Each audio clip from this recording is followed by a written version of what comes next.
Hello, this is Deb Wenger. Today we're going to talk about the effects of mass communication on the society as a whole and on individuals. So why do I have a picture of children watching television? Well, this is a good example of how concerns about media effects have an impact on the way our society operates. So for example, there are rules about when commercials can be shown during children's programming. There are rules when appropriate, in quotes, content can be aired on television. And all of those rules are designed to protect children from what is perceived as harmful effects of some kind of programming or content on television. So to put this in perspective, we have to talk a little bit about how we got to where we are today.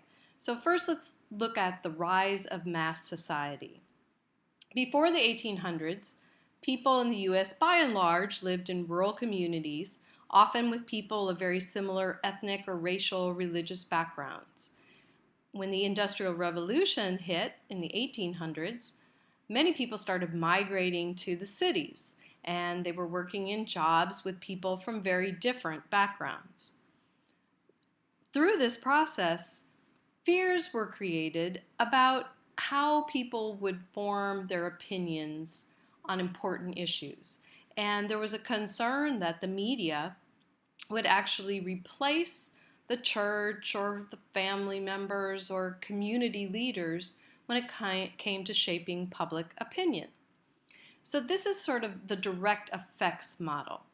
This is the idea that a media message will act as a stimulus and lead anyone who views it to the same behavior or the same attitude changes. And we saw some real concerns about the direct effects of media during World War I and World War II, when governments were using propaganda to try to state their case on particular issues.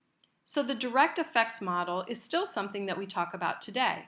There are plenty of organizations that have real concerns about particular media messages and the impact they perceive they're going to have on society. At the same time, researchers have developed the indirect effects model. And under the indirect effects model, it recognizes that people with different backgrounds, different values, might respond differently to the messages that they consume. So to take a sort of lightweight example, if I watch a commercial for a new laundry detergent, the next time I'm in the store, I might try the new laundry detergent depending on what it tells me that it does well and how influenced I am by that ad. But someone else may go to the store and have no interest in buying a new laundry detergent. So that's the indirect effects model to some extent. It says that depending on me, I may consume a media message and react very differently than how my neighbor reacts. So there was a study called the People's Choice Study that looked at the 1940 presidential election. And the idea was that they wanted to see how much influence the media would have on voter decision making.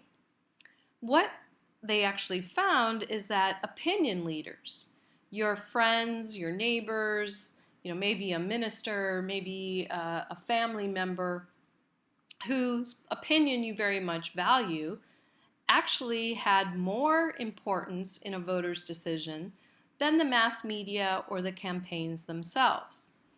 So they found that media content and campaigns had an indirect effect, and that interpersonal influence was much stronger than the influence of the media or the campaigns themselves.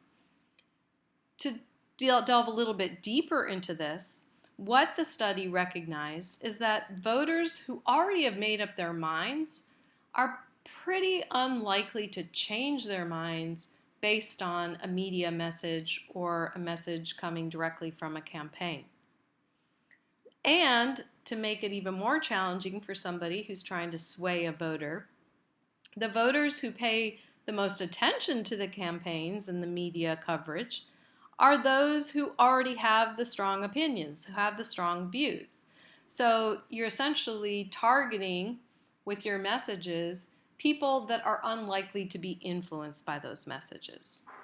And to top it off, those people that you might be able to persuade are unlikely to be paying attention to your messages. So how do you counteract that? Well, I think we have a good example of how mass media changes have affected this effect. If you look at President Obama's first election, it's a good example of an understanding of how to get at those undecided voters or those people who are persuadable. So social media was used during Obama's first campaign to a very significant extent to reach young voters. The campaign understood that if they could get people who are already influencing groups on social media, people that you in your age group were already paying attention to, they were more likely to be able to influence your vote than by going through the traditional newscasts, mailers to your home, that type of thing.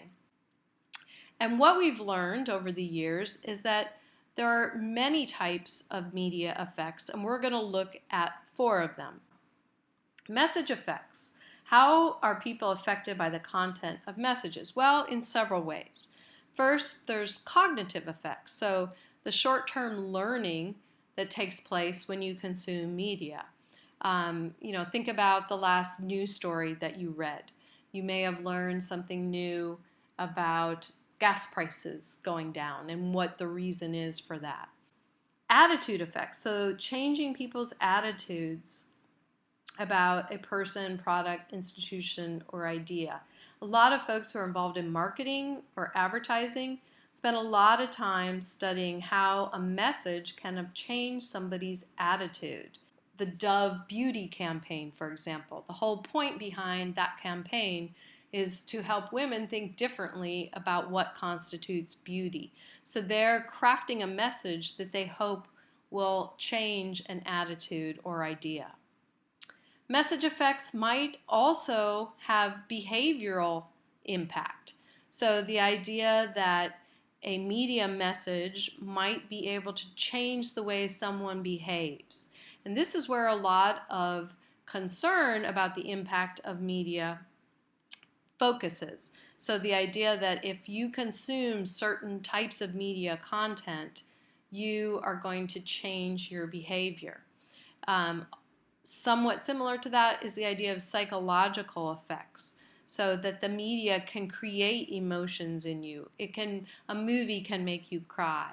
A movie or a scary book can make you fearful and lock all your doors at night. So we've all experienced these kinds of message effects. So it's a concern about behavioral effects that has people who are concerned about violent video games, for example, worried. Their concern is that the messages that are contained within violent video games often lead to violent behavior or to objectifying women. And for as much research as there is to support their point of view, there's research on the other side that says no, violent video games have little to no impact on how somebody is going to treat women or their propensity for violence. But it's this idea that a media message, can actually influence your behavior that we're talking about when we discuss the behavioral effects of the message. The medium effects, so how the medium itself is deployed or used can change the nature of the message and the receiver's response to the message. So in our last lecture, we talked a little bit about how the medium of Twitter has changed the way that we communicate thoughts and ideas because of the character limitation. It also has had an impact on society itself, right? A lot of people get their news from Twitter. So that very brief number of characters causes the sender to have to think about, if this is how somebody's going to consume their news, how do I need to craft within the limitations of the medium the message that I'm trying to send. Remember me talking about Marshall McLuhan, the medium is the message. I think we see that in some of the newer forms of mass communication, such as Snapchat, for example. Here is a particular technological development that has created a whole new form of messages. The constraints put on people by Vine, the 6 seconds, has created almost an art form. If you look at some people's Vines, they're really quite impressive what they're able to do in 6 seconds. The impact of Instagram and YouTube. I mean, our society is consuming so much more video at this point than ever in the past. And part of it is the ease of production and publication because of this mass technology.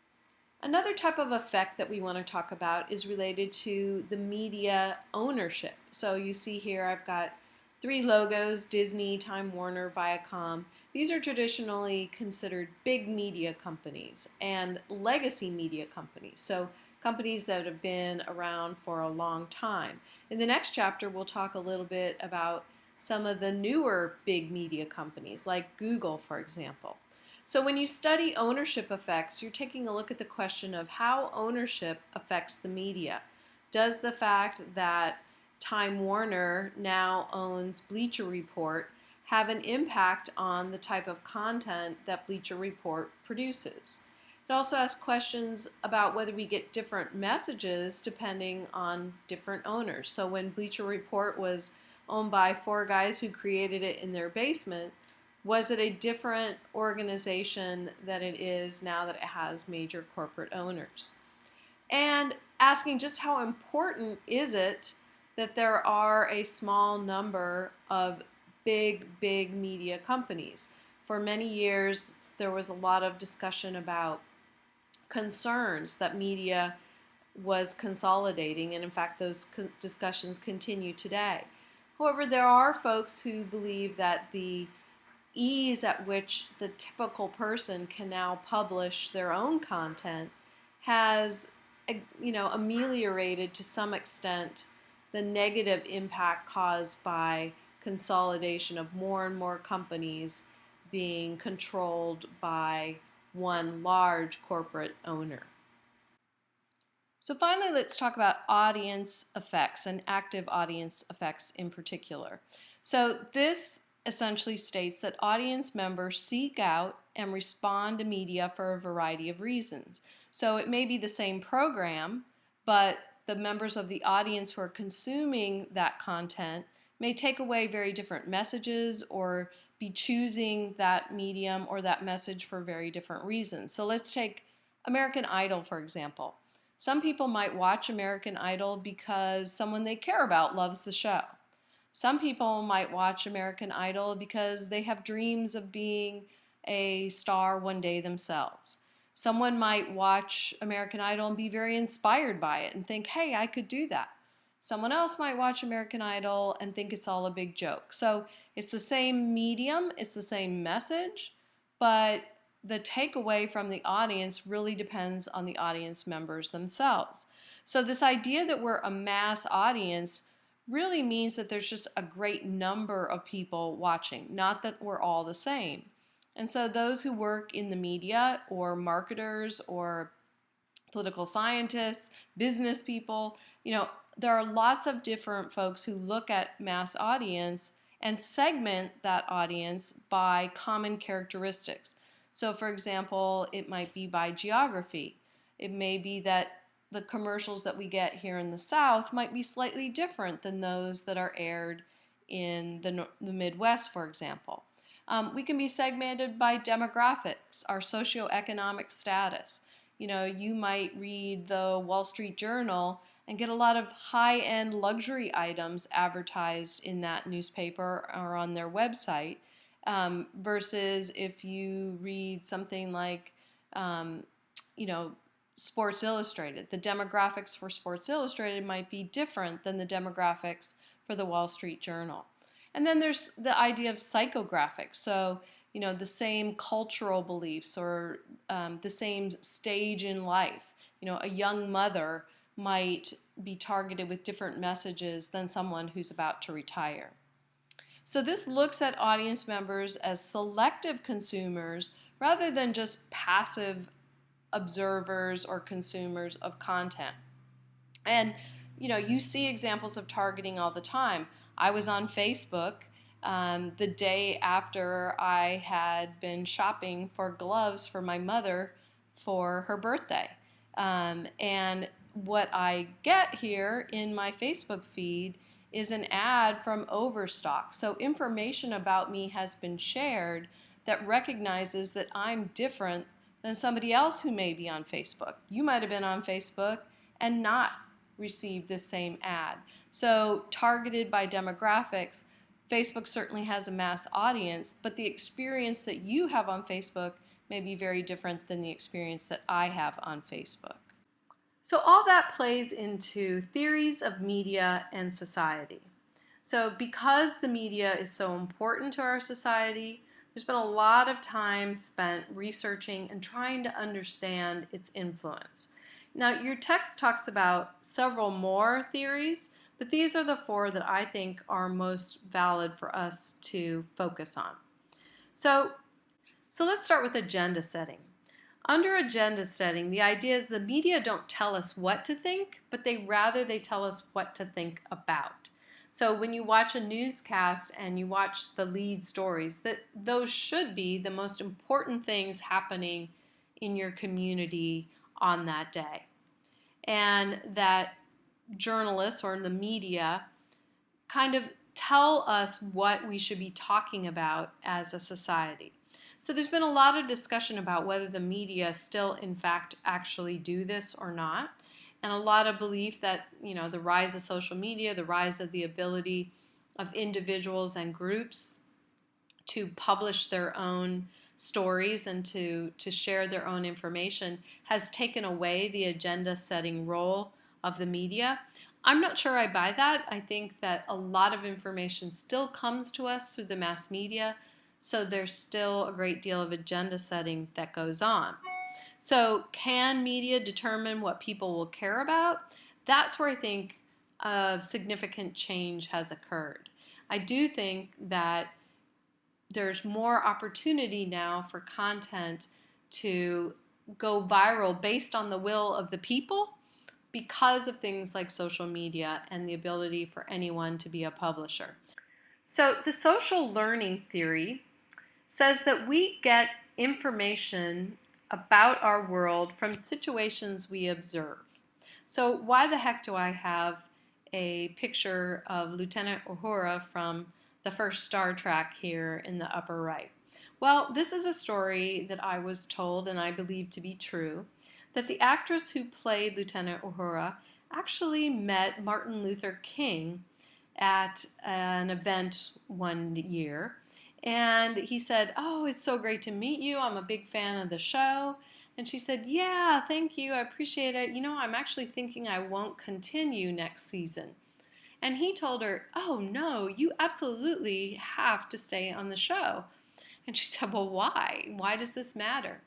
And he said, "Because essentially you are illustrating for a whole group of African American women that African American women are perfectly capable of operating as, successful and important members of society, and that you're teaching a whole group of people about what African American women can do." So this idea that the media provide examples for us of what our world can look like and how we should react. So the idea that by watching Star Trek and seeing an African American woman who is capable and smart and an important part of the Enterprise crew actually could influence the way that people treated African American women, set up role models for young African American women who might not have seen themselves in that kind of situation. So social learning theory says we integrate these observations that we see in the media to create rules about how the world operates. And so we say, oh, well, it makes sense to me. I saw it on television. Obviously, African American women are quite capable. And we put these rules into practice to regulate our own behavior and to predict the behavior of others. So to predict that an African American woman could easily be an important part of a starship crew. So cultivation analysis is somewhat similar. Cultivation analysis says that watching significant amounts of television in particular can alter the way an individual views the nature of the surrounding world. But in this case, it's used to create a negative influence. So can cultivate a response known as the mean world syndrome. So people who suffer from the mean world syndrome are heavy television viewers who overestimate their chances of being victims of violence. They believe their neighborhood is unsafe, and they think that crime is a serious problem and assume the crime rate is rising even if evidence is very much to the contrary. So here we have the examples of the same medium causing two types of effects. On the one hand, having a positive effect with social learning. On the other hand, having a negative effect if you look at someone who's suffering from the mean world syndrome. The final theory we're going to look at is uses and gratification. And this theory asks, what do audience members want to get from their media use, and do they get it? So if you create a movie in order to make people laugh, does it actually accomplish that? So there are a number of different types of gratification that people might come to the media for. They might come to be amused, to experience something beautiful that they don't normally get to see, to share an experience with someone else, to find models to imitate. We've talked about all of these things, and to be informed. So it's particularly important for journalists to have a good understanding of the effects of mass media. I mean, a big part of the profession is designed around the idea that you're trying to inform the most people with the best possible information. And there's a lot of criticism of journalists and the biases that they hold.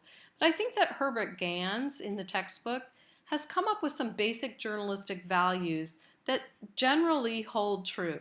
And that if there are biases within journalism, I think that he lays them out well here. I do think that there is a bias toward ethnocentrism, the idea that the U.S. is the best country and that our form of government is the best form of government.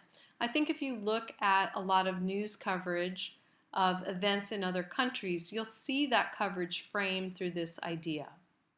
I think there's also a belief that our politicians need to serve the public good and not their own interests. A lot of coverage about Congress, for example, tends to frame the story from the standpoint of if congressmen were just really thinking about what was best for the country, they put their political partisanship away and they would make decisions that actually benefited most of the country. There's also the idea that capitalism is good, but it has to be responsible. So you'll see a lot of pro-business stories, but they're also quick to turn on businesses that harm the environment, for example, or rip off the taxpayers. Then there's also the same time the sort of idea that the small town, rural values of the U.S. need to be preserved. A lot of stories that are, pro-farming or pro, small town USA. A kind of nostalgia for the way things used to be. There's also the idea that individuals matter. There's a bias in journalism. You'll see lots of stories about, one person taking on a big corporation and making an impact. The one person who's, tirelessly works to find a cure for a disease. There's also a bias toward moderatism. So extremists, people who take ideas too far, are tended to be criticized or not reported on in a favorable light.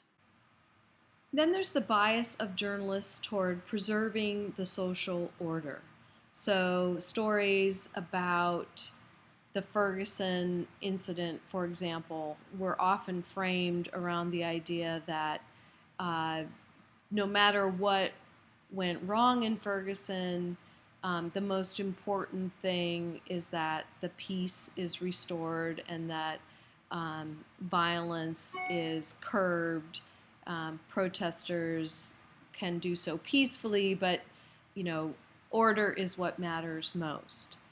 And then finally, leadership, that media tend to focus their attention at the top and the highest levels of any organization, whether that's government or business, and to the extent that sometimes actions of those at the lower level might be ignored, even though it may not be the company CEO that's responsible for the actions of unethical decisions being made on the front lines, that the whole idea that the buck stops with the leadership. So when we look at journalistic biases, um, to me, what we've just laid out here with Herbert Gans' philosophy is more relevant than the idea that somehow journalists are all liberals, or that journalists are all pushing a specific type of agenda. I do think that bias is a part of life, and so there will definitely be bias in anything that is filtered through a human being. But I do sometimes think that discussions about bias in media are a little bit misleading. So you have an assignment posted on Blackboard that's going to require you to engage in discussion with each other. I look forward to reading what you have to say about media effects. Good luck, and I hope you enjoy the assignment.